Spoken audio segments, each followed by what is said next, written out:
The House of Forgotten Toys. 1. A new place, new secrets. When Emma first saw the old mansion, she felt a strange unease.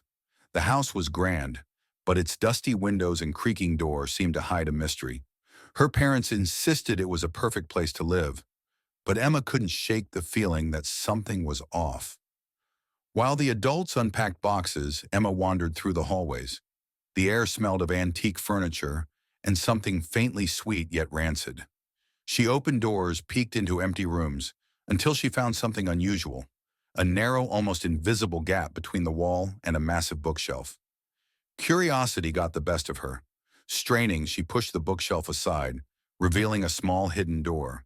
Behind it was a dark room. Emma fumbled for a switch, and a dim light illuminated the strange space. Shelves lined the walls, filled with toys, antique dolls, plush bears, wooden horses, rusty cars. But what caught her attention most was an old cardboard box in the corner, with red letters scrawled across it. Play with us. Tutu, strange toys.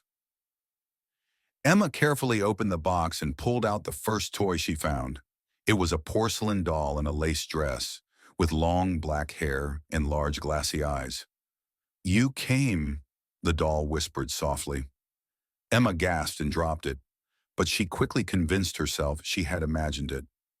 Maybe the glass creaked, or the wind outside made a sound. She hesitantly picked the doll up again. From that moment, strange things started happening. The toys changed positions even when Emma hadn't touched them. Sometimes it seemed like the plush bear was sitting closer to the door than before, or that a wind-up car had moved to another shelf. And one night she heard faint footsteps and rustling behind the walls. Dark secrets. The next day, Emma decided to find out where these toys had come from. She searched the mansion's library and found an old book about the house's previous owners. It turned out that a family with children had once lived there, but all the children had mysteriously disappeared. On one of the pages, there was a drawing of a room, identical to the one Emma had found.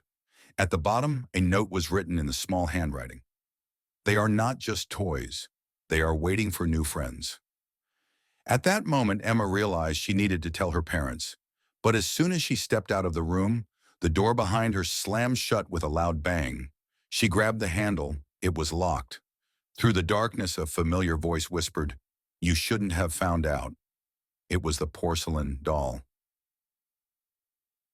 4. Living nightmares. At first, there was silence, then whispers, then footsteps. Emma felt the toys shifting around her. "You will play with us forever," the plush bear hissed.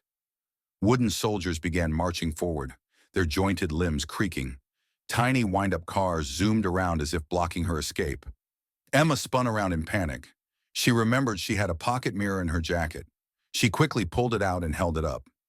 In the reflection, she didn't see toys. She saw children, pale, frightened, with empty eyes. Their lips moved silently. Help us. 5. Escape or imprisonment.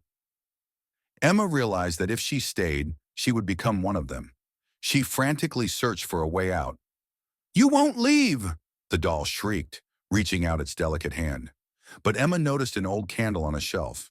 With trembling hands, she grabbed it and threw it onto the cardboard box labeled, "Play with us." The flames quickly licked the paper, engulfing the toys. A piercing scream echoed. The house shook. The toys flailed, trying to escape.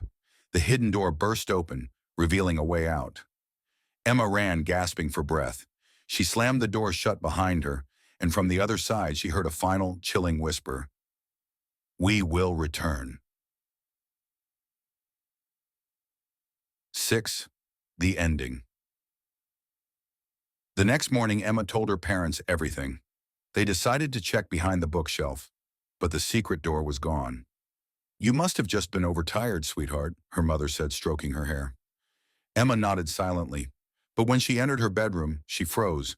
On her pillow lay the same porcelain doll with black eyes. It was smiling.